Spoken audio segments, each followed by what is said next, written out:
राति 8 बजेको जनता समाचारमा तपाईलाई स्वागत छ। नमस्कार, म प्रतिमा चौधरी। नमस्कार, म अनिस्मा बस्नेत। सबैभन्दा पहिले प्रमुख समाचार। भारतले नेपाली भूमि लिपुलेकमा सडक उद्घाटन गरेको प्रति नेपाल सरकारको गम्भीर आपत्ति। एकतर्फी गतिविधि तत्काल रोक्न आग्रह। लिपुलेकमा भारतीय हस्तक्षेपप्रति नेपालमा चौतर्फी विरोध। राष्ट्रसङ्घमा विषय प्रवेश गराउन सरकारको ध्यानाकर्षण। विद्यार्थी संगठनद्वारा काठमाडौँमा प्रदर्शन। अर्थ समितिद्वारा आगामी बजेटबारे सुझाव संकलन जारी। कृषि उत्पादनका क्षेत्रलाई प्राथमिकता दिन आर्थिक पत्रकारहरूको सुझाव। कोरोना भाइरसका कारण विश्वभर 2,76,000 बढेको मृत्यु। संक्रमित हुनेको संख्या 40,30,000 नाघ्यो। रद तोकेको जरिवाना नबुझाए भारतीय बक्सिङ सङ्घको मान्यता खारेज गर्ने AIABA को चेतावनी।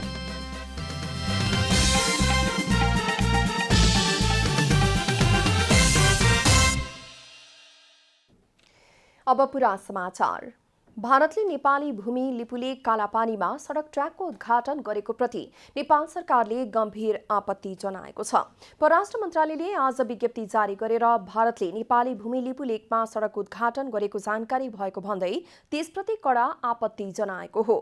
सुगौली सन्धि अनुसार लिम्पियाधुरा, कालापानी, लिपुलेक सहित महाकाली नदी पूर्वको भूभाग नेपालको रहेको विज्ञप्तिमा उल्लेख छ। पछिल्लो पटक भारतले जारी गरेको नयाँ राजनीतिक नक्सामा नेपाली भूमि भारतमा गाभिएपछि गत नोभेम्बर 20मा भारत सरकारलाई कूटनीतिक नोट पनि पठाइएको समेत विज्ञप्तिमा उल्लेख गरिएको छ।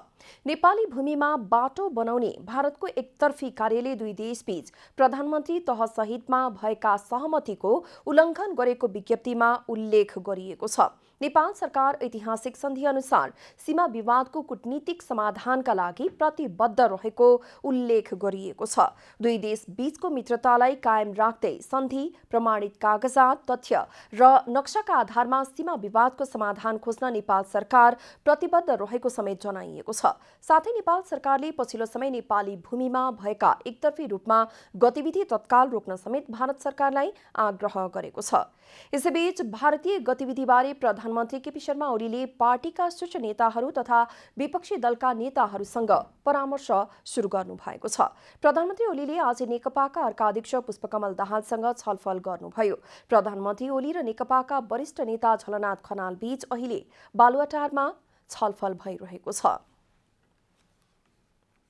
भारतले शुक्रबार नेपाली भूमि लिपुलेकमा सडक निर्माण गरी उद्घाटन गरेको विषयमा चौतर्फी विरोध भएको छ। प्रमुख प्रतिपक्षी दल, विभिन्न राजनीतिक पार्टीका शीर्ष नेतादेखि लिएर पूर्व राजासम्मले भारतको कदमको विरोध गरेका छन्।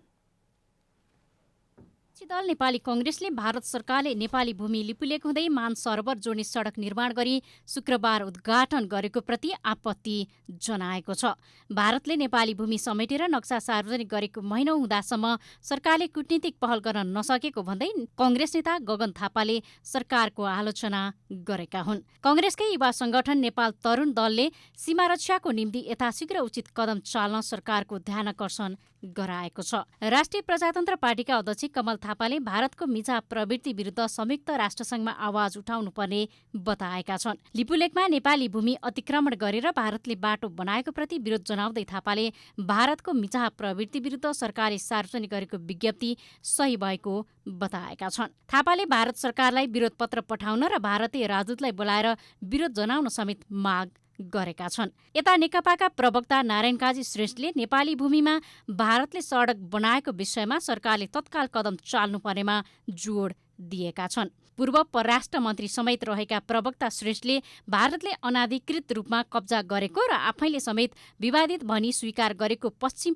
सीमा क्षेत्रमा सडक बनाएकोमा आपत्ति जनाउँदै सो माग गरेका हुन्। सामाजिक सञ्जालमा ट्विट गर्दै प्रवक्ता श्रेष्ठले नेपाली भूमिमा सडक बनाई शुक्रबार उद्घाटन गरेको कार्यप्रति भर्त्सना गरेका छन्।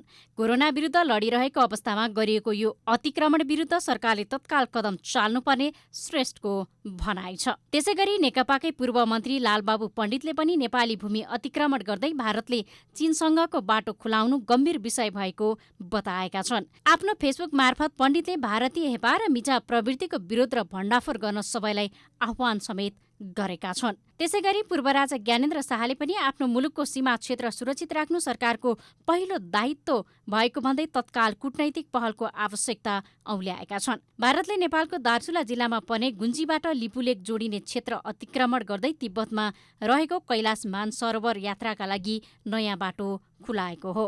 राधिका गेलाल, काठमाडौँ।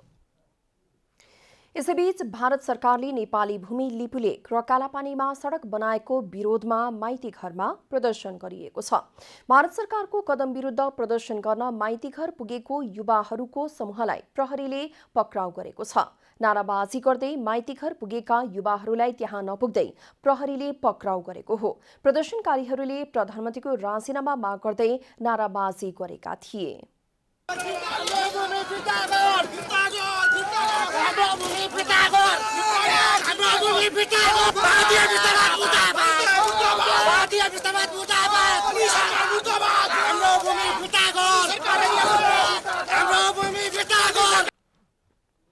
यस्तै भारतीय दूतावास अगाडि प्रदर्शनका लागि पुगेका विद्यार्थीहरूलाई पनि प्रहरीले पक्राउ गरेको छ।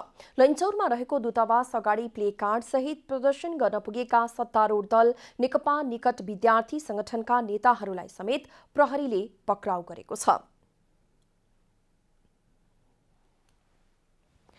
भारतले लिपुलेकमा गरेको सडक निर्माण र नेपालमा भइरहेको विरोधबारे थप कुराकानी गर्न लिपुलेकबारे पुस्तक समेत प्रकाशित गरिसक्नुभएका अध्येता रतन भण्डारी हाम्रो प्रत्यक्ष सम्पर्कमा हुनुहुन्छ। रतनज्यू, नेपाली भूमि लिपुलेकमा भारतले सडक उद्घाटन गरेको छ, यसबारे यहाँको के भनाइ छ, के धारणा राख्नुहुन्छ यहाँले? हजुर, यो जुन पछिल्लो पटक भारतले जुन कदम चालेको छ त्यो नेपालको सार्वभौमिकता, नेपालको क्षेत्रीय अखण्डता र नेपालको एउटा भूभागलाई मिच्ने गरी नेपालको आन्तरिक सार्वभौमिकतामाथि एउटा हस्तक्षेप गर्ने काम भारतबाट भएको छ र यो जुन कदम भारतले चालेको छ यस कदमका विरुद्ध चाहिँ आम नेपाली जनता सबै एकजुट भएर लड्नुको विकल्प छैन र यसका बारेमा चाहिँ नेपाल सरकारले कडा एक्सन लिनु जरुरी छ। अब यहाँले पुस्तक पनि लेखिसक्नु भएको छ। उद्घाटन गरिएको आजको जुन सडकको उद्घाटन गरिएको छ यो कहिलेदेखि निर्माण थालिएको थियो, यसबारे यहाँलाई के जानकारी छ? हजुर, यो नयाँ कुरा चाहिँ होइन, नयाँ इस्यु होइन। भारतले योभन्दा अगाडि सन् 2000 देखि नै त्यो सडक विस्तार कार्य अगाडि बढाएको हो र हामीमा एउटा के समस्या छ भने गभर्मेन्ट लेभलमा होस् यो पिपुल्स लेभलमा होस् हामीले चाहिँ यो अभिलेख राख्ने अर्थात् त्यस्ता कुराहरूको हामीले यो फलोअप गर्ने त्यो परिपाटीमा थोरै कमजोरी देखिन्छ। जहाँसम्म यो लिपुलेकमा उनले सडक विस्तारको प्रक्रिया अघि बढाएको कुरा हो, यो भारतले 2003 देखि चाहिँ चरणबद्ध रूपमा यो सडक विस्तार कार्य अगाडि बढाएको थियो र त्यसपछि यो भारत र चीन बीच पनि 2-3 पटक यो लिपुलेकलाई व्यापारिक नाका बनाउने सम्बन्धमा सम्झौता भयो र त्यो सम्झौतामा टेकेर भारतले चाहिँ यो सडक अगाडि बढाउने कार्य जारी राखेको छ र जहाँसम्म यो सडकको कुरा गर्दाखेरि 2-3 वर्ष अगाडि हामी प्रत्यक्ष त्यो सडक जहाँसम्म पुर्याइएको थियो त्यो ठाउँसम्म हामी पुगेर त्यहाँको वस्तुस्थिति पनि हामीले प्रत्यक्ष देख्ने अवसर पाएका थियौँ र त्यहाँ चाहिँ के देखिन्थ्यो भने त्यो दार्चुलाको दुम्लिङदेखि ठ्याक्कै पारी एउटा कडा चट्टानी भिर छ, त्यहाँसम्म चाहिँ भारतले गाडी पुर्याएको र त्यो कडा भिरमा उसले ब्लास्टिङ गरिरहेको थप विस्तारका लागि उसले महाकाली नदीमा अस्थायी पुल निर्माण गरेर त्यो हेभी त्यो इक्विपमेन्टहरू चाहिँ नेपालको बाटो भएर भारततिर फेरि के अरे लिने गरेको त्यो सबै कुरा हामीले त्यहाँ देखेका थियौँ र त्योभन्दा माथि कालापानी क्षेत्रमा उसले हेलिकप्टरबाट ठुल्ठुला डोजरहरू त्यहाँ ड्रप गरेर त्यो डोजरले नै उसले लिपुलेक भन्दा धेरै तलसम्म त उसले ट्र्याक पनि खोलिसकेको अवस्था त्यहाँ हामीले देखेका थियौँ। अब यति बेला विश्व कोरोना सङ्कटमा छ, यो बेलामा भारतले सडक उद्घाटन गरेको विषयलाई यहाँले कसरी लिनुभएको छ र यो विषयलाई कसरी लिन सकिन्छ समग्रमा? हजुर, यो विषयमा चाहिँ अब भारतले जस्तो भनौँ न यो पानी धमिलो भएको बेला माछा मार्ने जुन एउटा प्रवृत्ति हुन्छ त्यो शैली अप्नाएको छ। यो कूटनीतिमा यो जुन शैली भारतले अप्नायो त्यो एकदमै निन्दनीय छ, त्यो खेदपूर्ण छ र त्यो एकदमै त्यसको हामीले विरोध गर्नुपर्ने अवस्था छ। जहाँसम्म अब यो अब विगतका भारत सरकारको विगतका क्रियाकलापहरू हेर्दाखेरि पनि उनले नेपालमा यो विनाशकारी भूकम्प आएको बेला उनले लिपुलेक सम्झौता गरेको थियो चीनसँग। त्यसको पछि विरोध भएको थियो। जब सङ्कटको अवस्थाबाट नेपाल गुज्रिरहेको हुन्छ, अहिले त विश्वव्यापी एउटा महामारीको रूपमा कोरोना फैलिएको छ। पहिला भूकम्पको बेला एउटा सम्झौता गर्यो भारतले, अहिले कोरोना महामारीको बेला चाहिँ नेपाल आवाज उठ्दैन होला भनेर यो मौकामा उनले त्यो सडक विस्तारको थप क्रियाकलाप अगाडि बढाउने प्रयत्न गरेको देखिन्छ। त्यो निन्दनीय छ। अब यस विषयमा सरकारले के गर्नु पर्ला त? यहाँको के सुझाव छ? नागरिक समाज सँगसँगै सम्बन्धित निकायले के गर्नु पर्ला? हजुर, जहाँसम्म अब सरकारले त यसमा कडा एक्सन लिनुपर्ने हुन्छ र सरकार, नेपाल सरकार, परराष्ट्र मन्त्रालयले भारतीय राजदूतलाई तत्काल बोलाएर उसँग स्पष्टीकरण सोध्नुपर्ने हो। त्यो कार्य सरकारबाट हुन सकेको अवस्था छैन। अर्को, नेपाल सरकारले आज एउटा विज्ञप्तिसम्म जारी गरेको छ, त्यसलाई हामी सकारात्मक रूपमा ल्याएका छौँ। किनभने त्यस विज्ञप्तिमा लिम्पियाधुरादेखि पूर्वको सम्पूर्ण भूभाग नेपालको भनेर नेपाल सरकारले आधिकारिक रूपमा यो पहिलो पटक बोलेको अवस्था हो। र अर्को एउटा नेपाल सरकारको कमजोरी विगतदेखि के देखिँदै आएको छ भने हामीले यो पछिल्लो पटक भारतले जुन नक्सा जारी गर्यो नोभेम्बर 2 यो लास्ट इयरको, त्यो बेला नक्सा गरिसकेपछि पनि यो भारतीय नक्साको विरुद्धमा ठुलो विरोध भएको थियो नेपालमा, र नेपाल सरकारलाई जनताको तर्फबाट जति सक्दो चाँडो लिम्पियाद्वारा समेट्ने गरी नक्सा जारी होस् भन्ने एउटा माग सडकदेखि सदनसम्म उठेको थियो। तर नेपाल सरकारले त्यो जनताको भावनालाई कदर गर्दै राष्ट्रिय सार्वभौमिकताको जगेर्ना हुने गरिकन लिम्पियाधुरा देखिने नक्सा अहिलेसम्म पनि जारी गर्न नसकेको एउटा दुःखद अवस्था छ। नेपाल सरकारले त्यो नक्सा पनि जारी गर्नुपर्छ, त्यसमा लिम्पियाधुरा देखाइनुपर्छ र अर्को भारतसँग यसलाई, यो विषयलाई सदाका लागि टुङ्ग्याउने गरी उच्च स्तरीय कूटनीतिक संवाद अगाडि बढाउनुपर्छ। अब सरकारले के गर्नुपर्छ होला त? अब आगामी कदम के चाल्नुपर्छ? मैले भनिहालेँ, पहिलो कुरा त भारतीय राजदूतलाई बोलाएर स्पष्टीकरण दिनु पर्यो यो विषयमा। दोस्रो कुरा, भारतलाई विज्ञप्ति मात्रै जारी गरेर भएन, भारतलाई आधिकारिक रूपमा एउटा विरोध नोट फेरि पठाउनु पर्यो।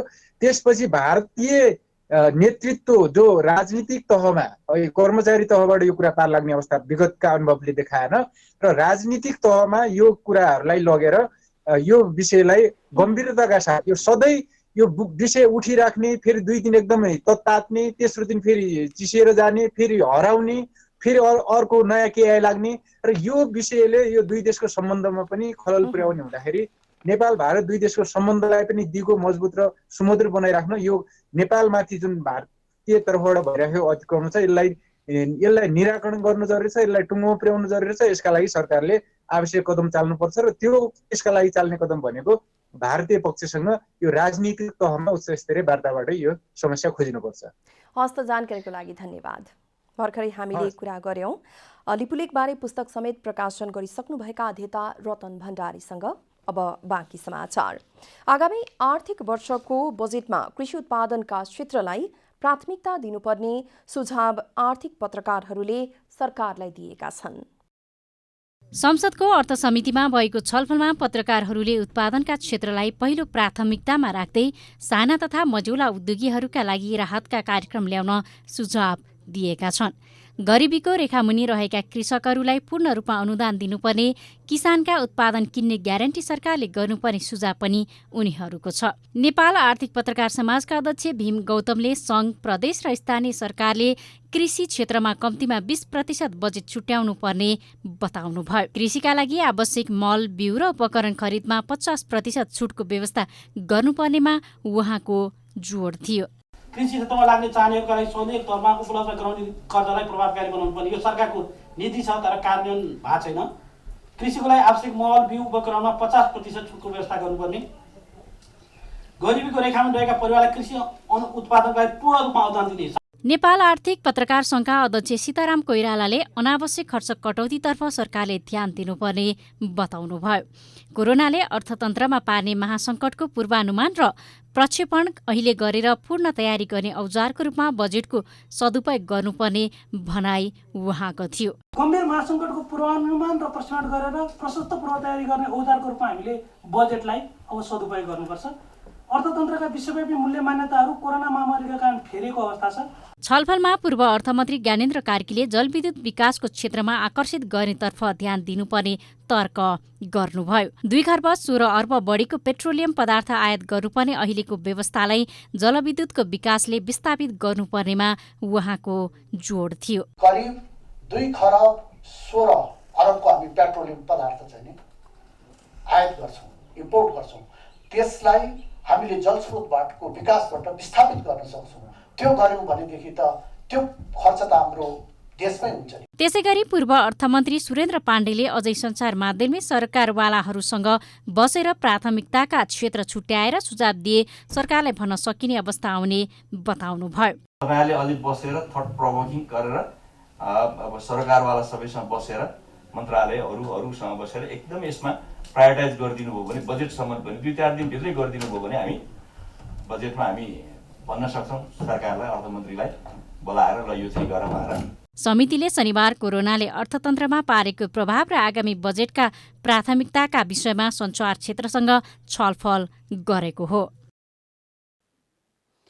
लकडाउनका कारण डुङ्गा चलाउन नपाउँदा सप्तकोशी नदीमा माछा मारेर गुजारा चलाउँदै आएका सप्तरीका 150 मुखिया परिवारलाई हातमुख जोड्न समस्या परेको छ। कोरोना भाइरसको संक्रमण नियन्त्रण तथा रोकथामका निमित्त स्थानीय प्रशासनले डुङ्गामा तालचा लगाएपछि डुङ्गा किनारमै थन्किएको छ। सप्तरीको हनुमाननगर कंकालिनी नगरपालिका वडा नम्बर 12 मुखिया टोलका 150 परिवार मुखिया समुदाय सप्तकोशी नदीमै आश्रित छन्। पुर्ख्यौली रूपमा माछा मारेरै उनीहरू आफ्ना परिवारको गुजारा चलाउँदै आए पनि यति बेला बन्दाबन्दीका कारण डुङ्गा किनारमै थन्किएको छ। कोरोना भाइरसको संक्रमण नियन्त्रण तथा रोकथामका निम्ति स्थानीय प्रशासनले डुङ्गामा तालचा लगाएपछि मुखिया परिवारलाई हातमुख जोड्न समस्या परेको हो। सरकार हमरा जो मैले जब नाहे में ताला मार दिलके, हजुर हमरा सबके गरीब लोग छियै, हमरा जब नाहे में ताला मार दिलके तो हमरा खेबै की भूखा मरै छियै। एकर मतलब छै कि जे मान लिअ पुलिस प्रशासन नाव में पानि जे होइ छै वर्षा में से उछल आबै छै तऽ गाँठ पर छोड़ दै छै। हमरा आरके खेबै की, हमरा आरके सरकार कोनो आवश्यकता नहीं जोड़ के दै छै। परिवारको गुजारा चलाउने एकमात्र विकल्प रहेको डुङ्गा पनि नदी किनारमै थन्किँदा भोकभोकै बस्नुपर्ने बाध्यता खेप्दै आएको उनीहरूको दुखेसो छ। स्थानीय सरकारले पनि केही परिवारलाई मात्र राहत उपलब्ध गराएकाले आफूहरूको दैनिक कष्टकर बनेको उनीहरू बताउँछन्।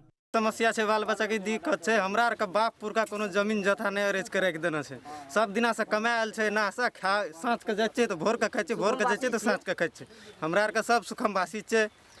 हमरा आर के आवाज नहीं अतक वार्ड अध्यक्ष सुन रहल छै, नहीं मेयर सुन रहल छै। मुखिया समुदायले राहतको व्यवस्था मिलाइदिनु पर्ने वा नत्र डुङ्गा सञ्चालन गर्न दिनुपर्ने माग गरेका छन्। लकडाउनका कारण अहिले सप्तरीको हनुमाननगर कंकालिनी नगरपालिकामा जुन डुङ्गा चलाएर माछाको व्यवसाय गर्दै आएका मलाहा परिवारको जनजीवन अत्यन्तै कष्टकर बन्न पुगेको छ। लकडाउनले उहाँहरूको डुङ्गा चल्न नसक्दा उहाँहरूको जनजीवन कष्टकर भइसकेकोले यसतर्फ सम्बन्धित निकायले ध्यान दिनु अति आवश्यक छ। जनता टेलिभिजनका लागि विद्यानन्द राम, सप्तरी। सिंहदरबार अगाडि लकडाउन र निषेधित क्षेत्र तोड्दै प्रहरीमाथि नै हातपात गर्ने 4 चिनिया नागरिकलाई अभद्र व्यवहारमा मुद्दा चलाइने भएको छ। महानगरीय प्रहरी परिसरका अनुसार उनीहरूलाई आइतबार अभद्र व्यवहार मुद्दा म्याद थप गरी अनुसन्धान गरिने भएको हो। शुक्रबार अपराह्न लकडाउनका समयमा निषेधित क्षेत्रको उल्लङ्घन गरी प्रहरीमाथि आक्रमण गरेपछि उनीहरूलाई प्रहरीले पक्राउ गरेको थियो। परिसरका अनुसार 2 जनालाई महानगरीय प्रहरी वृत्त दरबार मार्ग र अर्का 2 जनालाई सिंहदरबार स्थित वृत्तमा राखिएको छ। पक्राउ परेका अन्यलाई भने शुक्रबारै छाडिएको थियो। चिनिया नागरिकहरूले घर जान पाउनु पर्ने माग राख्दै निषेधित क्षेत्र तोडी सिंहदरबारतर्फ आएका थिए। उनीहरूले प्रहरीको लाठी खोसेर प्रहरीलाई नै हिर्काएका थिए। त्यसको जवाफमा प्रहरीले पनि उनीहरूमाथि लाठी हानेको थियो। सोही क्रममा प्रहरी नायब उपरीक्षक हरि बहादुर बस्नेत सहित 5 प्रहरी र 6 चिनिया नागरिक घाइते भएका थिए। पर्यटन राहदानीमा घुम्न आएका ती चिनिया ठमेलबाट रानी पोखरी रत्न पार्क हुँदै सिंहदरबारतर्फको निषेधित क्षेत्रतर्फ आएको जनाइएको छ। लमजुङको खोला सोथार गाउँपालिकाको वडा नम्बर 1 ले लकडाउन उल्लङ्घन गर्नेहरूबाट 20,000 रुपैयाँ जरिवाना लिएको छ। कोला सोथार गाउँपालिका वडा नम्बर 1 वडा कार्यालय र स्थानीय समाजले छलफल गरी लकडाउनका बेला गाउँमा प्रवेश गर्ने र गराउनेहरूलाई जरिवाना लिने निर्णय गरे अनुसार कार्यान्वयन गरेको हो। गाउँमा आएका फरक 4 परिवारबाट 20,000 रुपैयाँ राजस्व संकलन भएको वडाध्यक्ष पीमा गुरुङले बताउनुभयो। गाउँमा कोरोना भाइरस संक्रमण हुन नदिन अन्य गाउँ वा जिल्लाबाट प्रवेश निषेध गरेको र सो नियम उल्लङ्घन गर्नेहरूलाई जरिवाना लिएको अध्यक्ष गुरुङको भनाइ छ।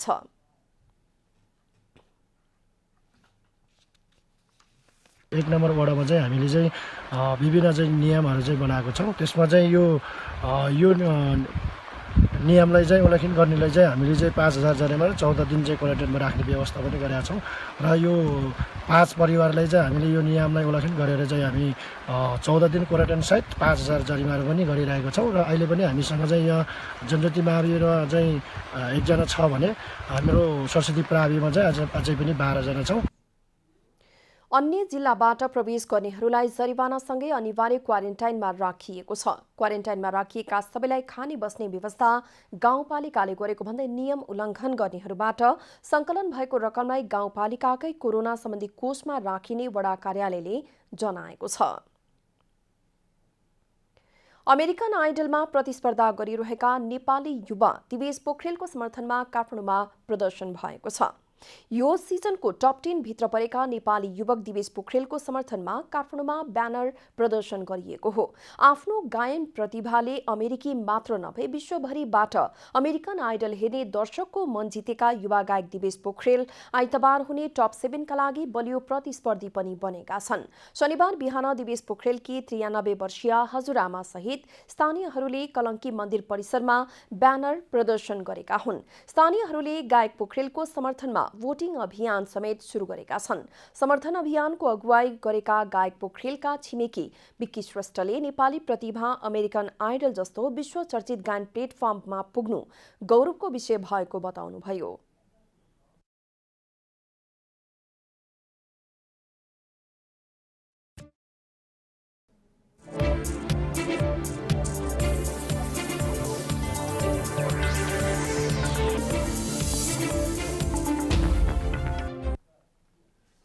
आगामी मंगलबारदेखि नेपाल शेयर बजार कारोबार खुल्ने भएको छ। गएको चैत 10 गतेदेखि बन्द गरिएको धितोपत्र बजार मंगलबारदेखि खोल्ने निर्णय गरेको नेपाल धितोपत्र बोर्डका प्रवक्ता निरञ्जन गिरीले जानकारी दिनुभएको हो। बजार खुलाउनका लागि आइतबार र सोमबार आवश्यक तयारी गरेर मंगलबारदेखि दैनिक 11 बजेदेखि दिउँसो 1 बजेसम्म शेयर कारोबार हुने गरी बजार खोल्ने तयारी भएको धितोपत्र बोर्डले जनाएको छ। दैनिक 2 घण्टाको कारोबार गर्दा सुरुको कारोबार सत्रमा मूल्य प्रविष्टि गर्दा अघिल्लो दिनको अन्तिम मूल्यको 1% सम्म परिवर्तन हुन सक्ने र कारोबार आदेश प्रविष्टि गर्दा 2% सम्म परिवर्तन हुन सक्ने व्यवस्था गरी समग्रमा दिनको 3% भन्दा बढी परिवर्तन हुन नदिने व्यवस्था गर्न पनि धितोपत्र बोर्डले निर्णय गरेको छ। त्यस्तै धितोपत्रको बिक्रीको भुक्तानी गर्दा अनिवार्य रूपमा आइपीएस वा विद्युतीय माध्यमबाट गर्नुपर्ने र धितोपत्र खरिद गर्दा पनि आइपीएस वा विद्युतीय माध्यम मार्फत गर्न प्रोत्साहन गरिने बोर्डले जनाएको छ। सरकारले गरेको लकडाउनका कारण विगत 46 दिनदेखि बन्द रहेका पथलैया वीरगञ्ज औद्योगिक करिडोरका केही उद्योगहरू शुक्रबारदेखि क्रमशः सञ्चालनमा आउन थालेका छन्। सरकारको निर्णय अनुसार कोरोना भाइरसको संक्रमणबाट बच्न अपनाउनु पर्ने न्यूनतम पूर्वाधार पूरा गरी स्थानीय प्रशासनको अनुमति लिएर वीरगञ्ज औद्योगिक करिडोरका केही उद्योगहरू सञ्चालनमा आउन थालेका हुन्। उद्योग सञ्चालन गर्न पाऊँ भनी आएको निवेदनको आधारमा स्थानीय प्रशासनको अनुगमन पश्चात हाललाई सूर्य नेपाल, हुलास स्टिल र जगदम्बा प्रालीले उद्योग सञ्चालन गरेका छन्। शुक्रबारबाट सञ्चालनमा आएका यी उद्योगहरूसँगै निवेदन परेका अन्य उद्योगहरूको छानबिन र अनुगमन अगाडि बढाइएको इलाका प्रशासन कार्यालय सिमराका प्रमुख कृष्ण गैरेले बताउनुभयो। केही ठुल्ठुला चाहिँ विकास निर्माणका परियोजनाहरू, अत्यावश्यक सेवा वस्तु उत्पादन गर्ने उद्योग कल कारखानाहरू, निर्माण सामग्रीहरू उत्पादन गर्ने उद्योग कल कारखानाहरू चाहिँ र 5-6वटा मापदण्ड छ, त्यो मापदण्डको आधारमा चाहिँ खोल्न दिने भन्ने निर्णय भयो। कामदारहरूका लागि भित्री आवासको व्यवस्था मिलाउने लगायतका 7 बुँदे शर्तको पालना गर्ने गरी जिल्ला प्रशासन कार्यालय बाराले यी उद्योगहरूलाई सञ्चालन गर्ने अनुमति दिएको छ। रूपन्देहीको तिलोत्तमा नगरपालिकाले गहुँको न्यूनतम समर्थन मूल्य निर्धारण गरेको छ। नगरपालिकाले गहुँको न्यूनतम समर्थन मूल्य प्रति क्विन्टल 3000 रुपैयाँ तोकेको नगर प्रमुख एवं सञ्जाल संयोजक वासुदेव घिमिरेले जानकारी दिनुभयो। किसानले लागत अनुसारको लाभ प्राप्त गर्न नसकेको गुनासो गरिरहँदा नगरपालिकाले गहुँको समर्थन मूल्य तोकेको हो। तोकिएको मूल्यमा कुनै किसिमको गहुँ बिक्री नभएमा त्यसको बजारीकरण गर्ने जिम्मा नगरपालिकाले लिने नगर प्रमुख घिमिरेले बताउनुभयो। नगर प्रमुख घिमिरेले समर्थन मूल्य तोकिएपछि बिचौलियाको मनोमानी हट्ने विश्वास व्यक्त गर्नुभयो। तिलोत्तमा नगरपालिकाले चालु आर्थिक वर्षमा 136 मेट्रिक टन गहुँको बिउ किसानलाई 40% अनुदानमा उपलब्ध गराएको थियो। निर्धारण चाहिँ गरेर त्यो मूल्यभन्दा कममा बेच्न नपाउने चाहिँ विधि अवलम्बन गरिदियो भनेदेखि कमसेकम किसानलाई चाहिँ न्यूनतम राहत पुग्छ भन्ने हिसाबले अहिले चाहिँ गहुँको सिजन भएको हुनाले हामीले गहुँबाट सुरु गऱ्यौँ कि चाहिँ यद्यपि अरू चाहिँ अनाज अरू चाहिँ पदार्थहरूमा अरू खाद्यान्नमा पनि लागू गर्न चाहिँ जरुरी छ र पनि एउटा यो अलिक गम्भीर खालको कुरा पनि थियो, एउटा चुनौतीपूर्ण कुरा पनि थियो र पनि हामी केही चाहिँ यसलाई विश्लेषण गरेर चाहिँ यसलाई निर्णय गऱ्यौँ र गहुँको मूल्य 30 रुपियाँ प्रति किलो अथवा 3000 चाहिँ प्रति कुण्डल चाहिँ समर्थन मूल्य चाहिँ कायम गरौँ।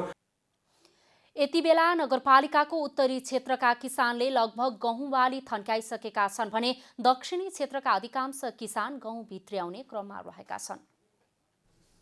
अब खेलकुद समाचार।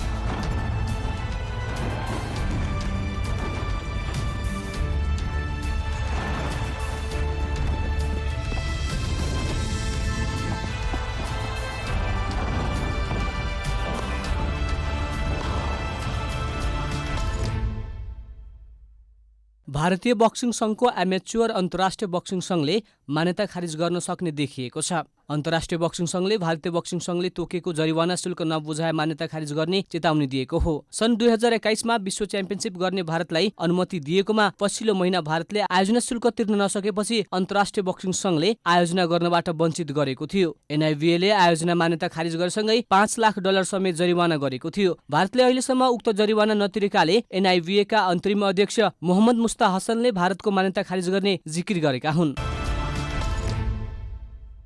अमेरिकाको नेसनल बास्केटबल एसोसिएसन NBA ले सरकारले लकडाउन खुकुलो बनाएको स्थानहरूमा व्यक्तिगत प्रशिक्षण गराउन पाउने अनुमति पाएको छ। कोरोना भाइरस उन्मूलनको निम्ति अमेरिकी सरकारले केही राज्यहरूमा लकडाउन खुकुलो गरेको छ भने केहीमा गरेको छैन। सरकारले रोकिएको खेल गतिविधि फर्काउने योजना सहित NBA बास्केटबलका क्लबहरूलाई रोकथामको निर्देशन पालना गरी व्यक्तिगत प्रशिक्षणमा फर्कन दिने भएको छ। 2019-20 को स्थगित सिजन पुनः सञ्चालन गर्ने पहिलो खुड्किलोको रूपमा NBA ले सरकारको यो अनुमतिलाई लिएको छ। NBA टोलीहरूले राज्य र स्थानीय सरकारहरूले कोरोना भाइरस लकडाउन प्रतिबन्ध खुकुलो गरिएका स्थानहरूमा खेलाडीहरूको व्यक्तिगत प्रशिक्षण गराउने भएका छन्। NBA क्लब युटा जियाजका रुडी गोबार्टमा कोभिड-19 सकारात्मक पाएपछि NBA सिजन मार्च 12 मा स्थगित भएको थियो। व्यक्तिगत प्रशिक्षणका निम्ति अनुमति पाएको भए पनि NBA ले स्थगित लिग सुचारुको मिति भने तोकिसकेको छैन।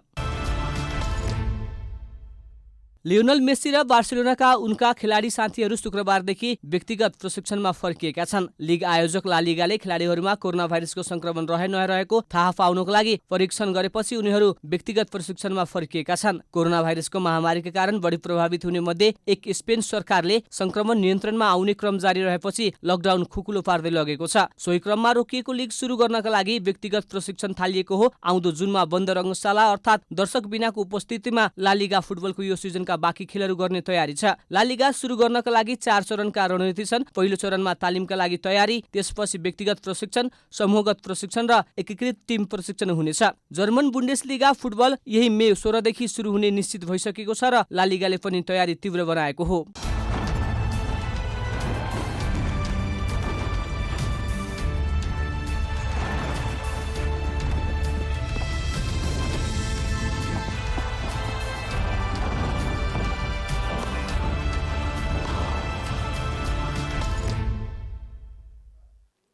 अब मौसम समाचार।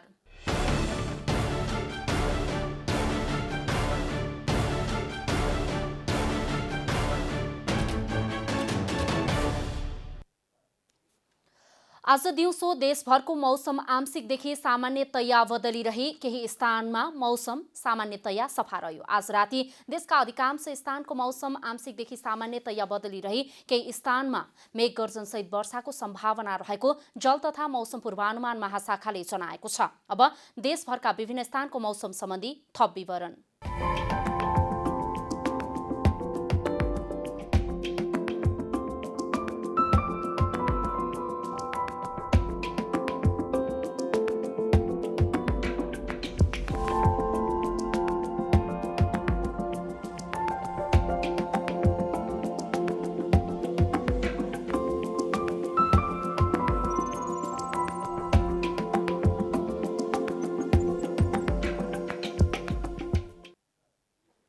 अन्त्यमा आजको डायरी।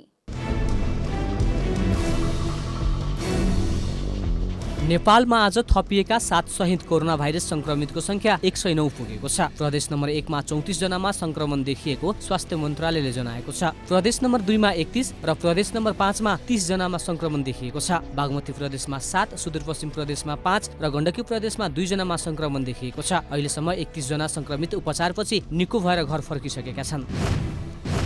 भारतले नेपाली भूमि लिपुले कालापानीमा सडक ट्र्याक उद्घाटन गरेको प्रति नेपाल सरकारले गम्भीर आपत्ति जनाएको छ। परराष्ट्र मन्त्रालयले आज विज्ञप्ति जारी गरेर भारतले नेपाली भूमि लिपुलेखमा सडक उद्घाटन गरेको जानकारी भएको भन्दै त्यसप्रति कडा आपत्ति जनाएको हो। भारत सरकारले नेपाली भूमि लिपुलेख र कालापानीमा सडक बनाएको विरोधमा माइतीघरमा प्रदर्शन गरिएको छ।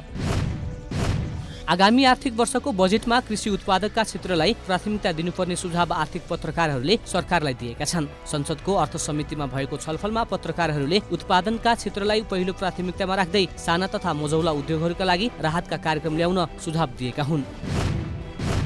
विश्वमा कोरोना संक्रमितको संख्या 40,38,672 नागेको छ। कोरोनाका कारण मृत्यु हुनेको संख्या 2,76,880 नागेको छ भने 14,02,323 जना उपचारपछि निको भएर घर फर्किसकेका छन्। भारतीय बक्सिङ संघको एमेच्योर अन्तर्राष्ट्रिय बक्सिङ संघ NIBA ले मान्यता खारिज गर्न सक्ने देखिएको छ। NIBA ले भारतीय बक्सिङ संघले तोकिएको जरिवाना शुल्क नबुझाए मान्यता खारिज गर्ने चेतावनी दिएको हो।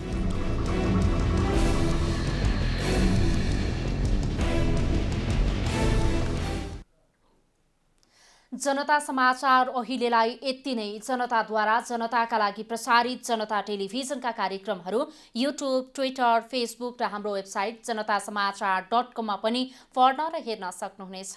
सूचनामा तपाईको सहभागिता, समयमा समाचार हाम्रो प्रतिबद्धता। कोरोना भाइरसको संक्रमणबाट बस्न नियमित रूपमा साबुन पानीले मिचिमिची हात धौँ, भिडभाडबाट टाढै रहौं। नमस्कार।